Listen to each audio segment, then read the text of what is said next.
Hello guys! Today I'm going to be showing you how to share your Instagram post to Threads.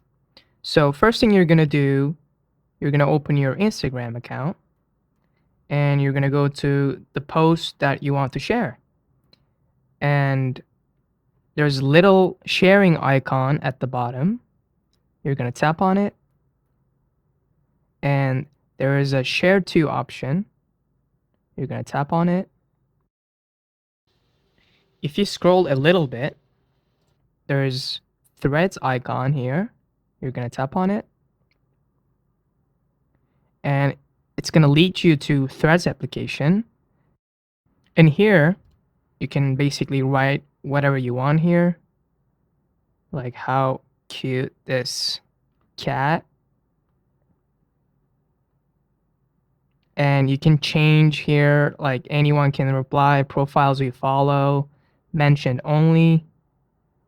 I'm just going to go with anyone. And you can post.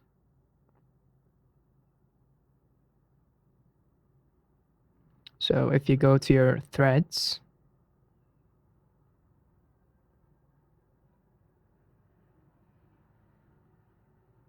you're going to see your post. So that's it. This is how you can share your Instagram post to Threads. Thank you for watching.